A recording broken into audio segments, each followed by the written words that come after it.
यहाँ पे हमने सीधा लॉगिन डाटा दिया 1 2 3, पासवर्ड दिया, सेल पे आ गए। यहाँ पे जनाब हमने आज क्या क्या काम किया है यहाँ पे देखिए। जैसे ही मैं कस्टमर सेलेक्ट करता हूँ तो यहाँ पे इनवॉइस नंबर हमारे पास ऑटोमेटिकली आ जाता है। यहाँ पे हमारे पास है 1 2 3 4 4 इनवॉइस तक है और यहाँ पे हमारे पास आ गया 005।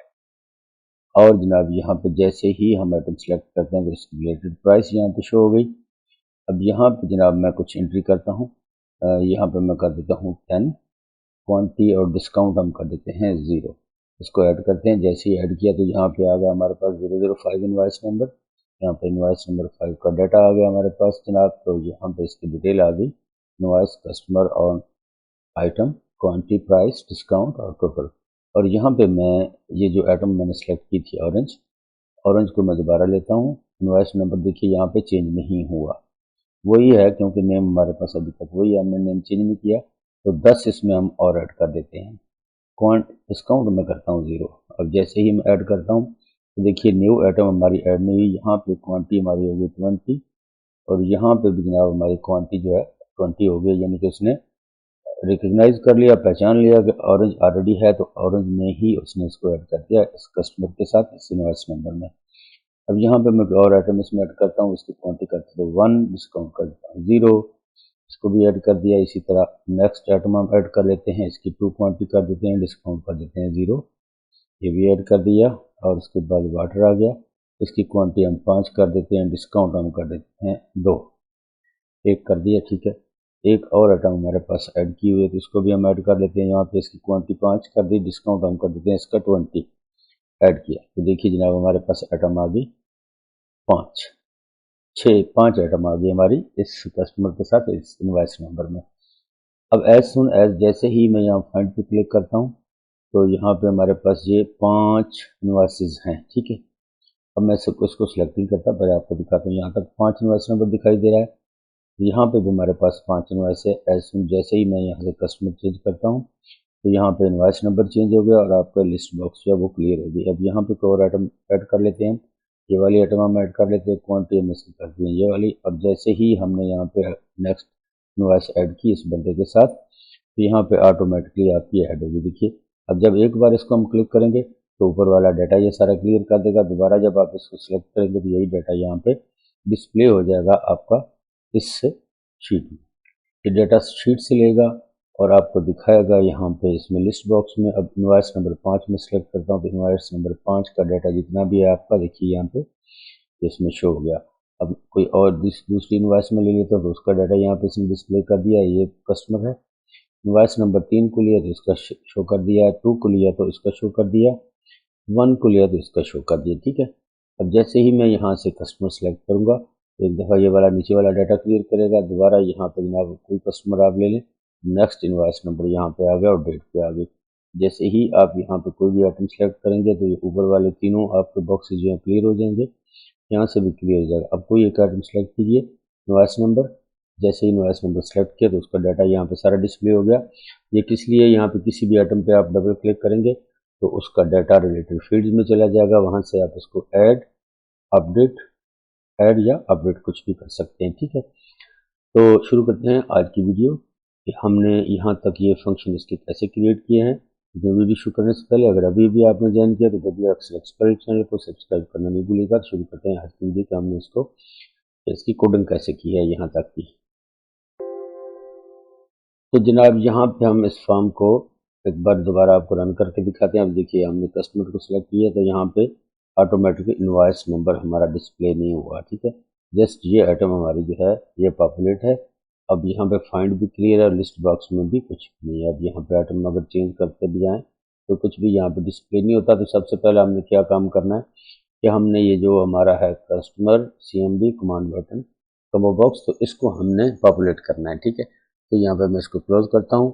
अब फॉर्म को हम ओपन करेंगे, यहाँ पे कोड मेन्यू हमने ओपन कर लिया सिंपली, और यहाँ पे मैं इसका कोड टाइप करता हूँ। तो हम CMB कस्टमर को पॉपुलेट करते हैं। तो मैं यहाँ पे कोड टाइप करके आपको समझाता हूँ जी। तो यहाँ पे मैंने सबसे ऊपर जो है हेडिंग दे दी फ्रेम सेल, उसके बाद यहाँ पे प्राइवेट सब CMB सेल कस्टमर चेंज जो है ये वाला हमारा कमांड कम्बो बॉक्स जो है इसको हमने चेंज इवेंट में इसकी एक वेरिएबल हमने बनाई, ठीक है, स्प्रेडशीट का रेफरेंस दे दिया, find the last used row in column A and generate the next invoice number. फिर नेक्स्ट हमने एक यहाँ पे वेरिएबल बनाई लास्ट रो के साथ, column count A and xlUp dot row, extract the numeric part from the last invoice number and increment it.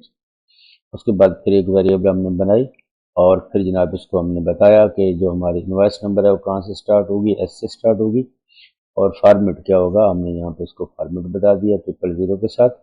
और अगर जो हमारी इनवॉइस नंबर है वो फर्स्ट अल्फ़ाबेट से स्टार्ट होगी तो फिर अब वो आएगा S001।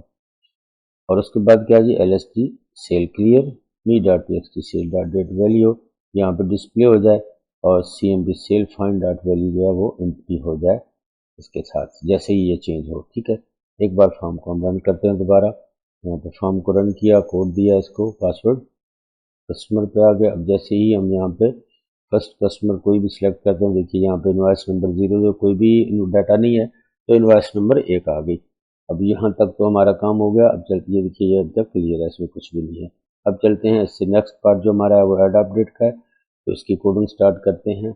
यहाँ पे जनाब इसको हमने क्लोज किया, दोबारा इसको चले गए हम लेके कोड सेक्शन में, और यहाँ पे नीचे हम इसका कोड जो है CMB जो हमारा कमांड बटन है सेल अपडेट का, उसका कोड मैं यहाँ पे टाइप करता हूँ, उसको टाइप करके आपको दिखाता हूँ। ये तो कोड हमने टाइप कर लिया, कोड काफ़ी लंबा है और पेचीदा भी है, इसलिए पूरे ध्यान से देखना होगा। सबसे पहले हमने अपने उसी फ्रेम का रेफरेंस दिया जिसमें ये सारा काम हम कर रहे हैं, फ्रेम सेल है। तो यहाँ पे जनाब हमारा है CMD सेल ऐड अपडेट, यानी कि कमांड बटन जो हमारा सेल का है ऐड अपडेट का, उसके लिए हमने कोडिंग की है, यानी कि ड्यूल ऑप्शन इसमें ऐड और अपडेट के। तो यहाँ पे हमने वेरिएबल बनाई, शीट का रेफरेंस दे दिया, variable to hold the next empty row and total. उसके बाद यहाँ पे जनाब हमने ये 7 वेरिएबल बना ली। उसके बाद check if any field is empty and prompt the user को बताया कि कौन सी फील्ड जो है आपकी एम्प्टी है। यहाँ पे सारी फील्ड्स का रेफरेंस हमने दे दिया, अंत तक 1 बाय 1 जो भी फील्ड एम्प्टी होगी ये मैसेज देगा कि फलां फील्ड जो है आपकी एम्प्टी है, उसको फिल करें। कैप्चर इनपुट वैल्यूज, ठीक है, यहाँ पे जनाब कैप्चर करेगा इनपुट वैल्यू, उसके लिए हमने यहाँ पे कोडिंग की, फार्मूलेज लगाए, ठीक है जी। उसके बाद जनाब find the next empty row in column A, फिर जनाब नेक्स्ट काम करेगा check for duplicate item in column D for the same invoice number. ये 7 में हिंट्स दे दिए हैं आपको समझाने के लिए कि आपको कोई इशू ना आए। फिर नेक्स्ट हमने क्या काम करवाना है, इफ आइटम एग्जिस्ट, ठीक है जी, update the quantity and total. अगर आइटम आपके पास उसमें मिल जाती है कि ऑलरेडी मौजूद है तो उसी की क्वांटिटी को ये अपडेट करेगा और टोटल को चेंज कर देगा, ठीक है। फिर नेक्स्ट आ जाए update list box if items is found. फिर क्या होगा, update the corresponding list box row with new quantity and total, update quantity, update total. फिर नेक्स्ट जनाब if no duplicate item is found add new record, उसके लिए यहाँ पे ये कोडिंग हमने बनाई, add a new row to the list box. और यहाँ पे उसको बताएगा कि लिस्ट बॉक्स में हमारे कॉलम है 8 और उनकी स्पेसेस हमने ये रख ली है, आप अपनी मर्जी के साथ इसको चेंज कर सकते हैं। Add a new row to the list box. फिर जनाब clear the item quantity and discount fields, ठीक है जी, यहाँ पे ये फील्ड ये क्लियर करवा देगा। उसके बाद नेक्स्ट पे हमने ये refresh CMB cell find with update invoice number, find CMB find के लिए जो हमारा कोड है उसके साथ हमने इसको कॉल करवाना है।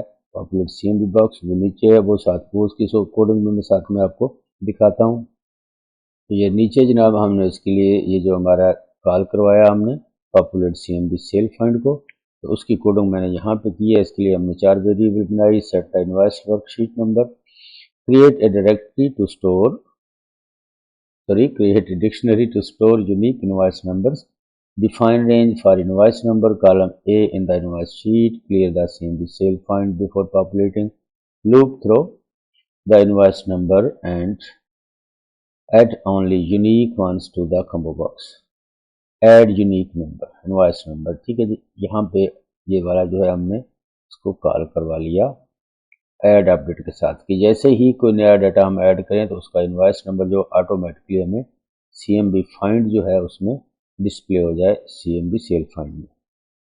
तो एक कोड हमारा नेक्स्ट रह गया, वो भी हम साथ में बना लेते हैं, उसके बाद आपको फॉर्म को रन करके दिखाते हैं, क्योंकि कोड काफ़ी लंबा होता है, वीडियो बहुत लंबी हो जाती है, इसलिए वीडियो को पॉज करके पूरी कोडिंग करने के बाद आपको हम समझाते हैं जी। तो यहाँ पर हमने अपने CMD सेल फाइंड का कोड लिखा है। यहाँ पे हमने जनाब 6 वेरिएबल बनाई। Clear the list box first, set the worksheet reference, यहाँ पे जनाब get the selected invoice number from CMD cell find the last row in the invoice sheet, look through the rows to find the matching invoice number, extract data for the selected invoice, add the data to the list box।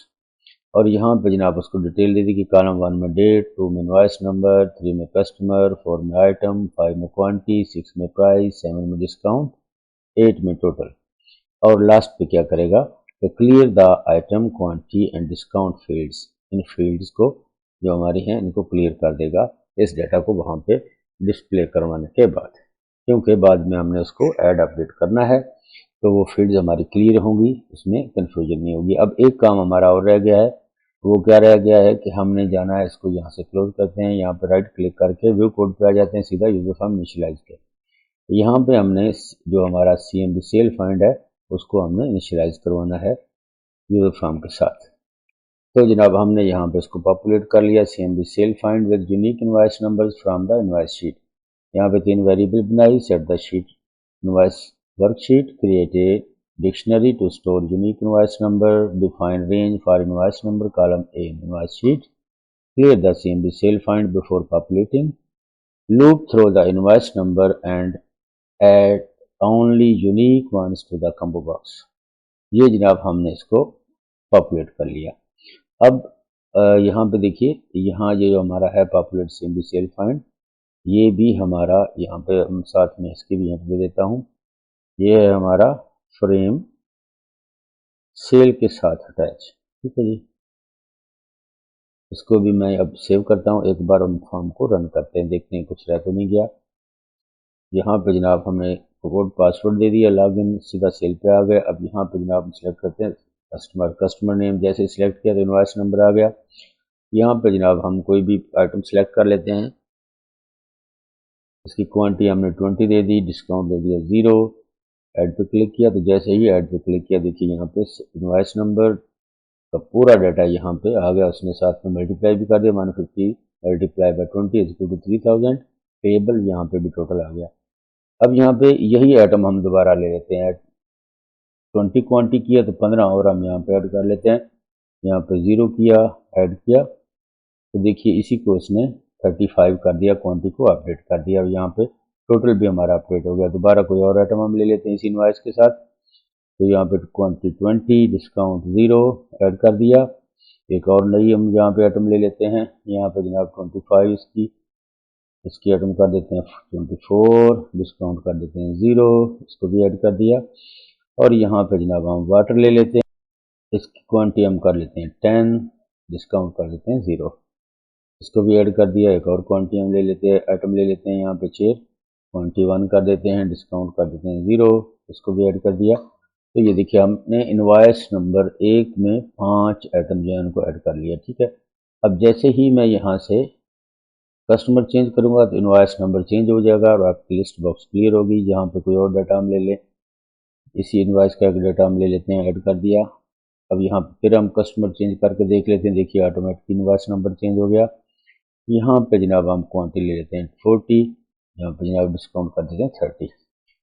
तो ये जनाब देखिए जैसे जैसे हम add करते जा रहे हैं आपकी इनवॉइस नंबर यहाँ पे अपडेट होती जा रही है। जैसे ही आप कोई भी इनवॉइस नंबर यहाँ से सिलेक्ट करेंगे तो उसका रिलेटेड डाटा आपको डिस्प्ले होता जाएगा और ऊपर से ये सारे क्लियर होते जाएंगे। तो उम्मीद करता हूँ कि आज की वीडियो आपको बहुत पसंद आई होगी। वीडियो दोस्तों के साथ शेयर करना बिल्कुल भी नहीं भूलिएगा। वीडियो को पॉज करके पूरी कोडिंग को सीखिए, ये बहुत ही कमाल की एप्लीकेशन एक बनने जा रही है। तो इंशाल्लाह आप इससे बहुत महजूज होंगे और आपको ज़िंदगी में बहुत काम भी आएगी।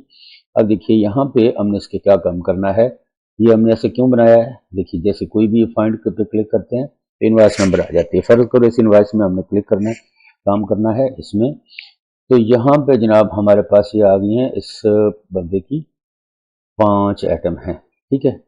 तो इंशाल्लाह नेक्स्ट में हम इसकी मजीद अपडेटिंग करेंगे। यहाँ पे इसकी टोटल आइटम आ जाएंगे, यहाँ पे इसका टैक्स आएगा, यहाँ पे डिस्काउंट, यहाँ पे टोटल अमाउंट आ जाएगी टोटल इनवॉइस की, और यहाँ पे जब किसी भी इस आइटम को या आप इनवॉइस को अपडेट करना चाहेंगे, इस पर डबल क्लिक करेंगे तो रिलेटेड डाटा इन फील्ड्स में डिस्प्ले हो जाएगा। यहाँ पे आप इसमें मुकम्मल चेंजिंग कर सकेंगे और उसके बाद इसको अपडेट कर सकेंगे।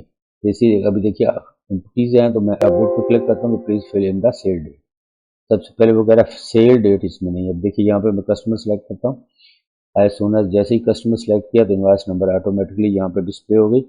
अब यहाँ पे मैं दोबारा ऐड करता हूँ कुछ। अब देखिए please select an item, item आपने सेलेक्ट नहीं की, ठीक है, आइटम सेलेक्ट कर ली। अब ऐड पर क्लिक करते हैं, please fill in the quantity. अब कह रहा क्वांटिटी नहीं आपने लिखी, क्वांटिटी में कर देता हूँ यहाँ पे 1। अब फिर दोबारा ऐड पर क्लिक करता हूँ, please fill in the discount. Discount भी आपने नहीं लिखा तो डिस्काउंट मैंने दे दिया 0। ऐड किया तो अब डाटा ऐड हो गया। तो उम्मीद करता हूँ जनाब ये वीडियो आपको पसंद आई होगी।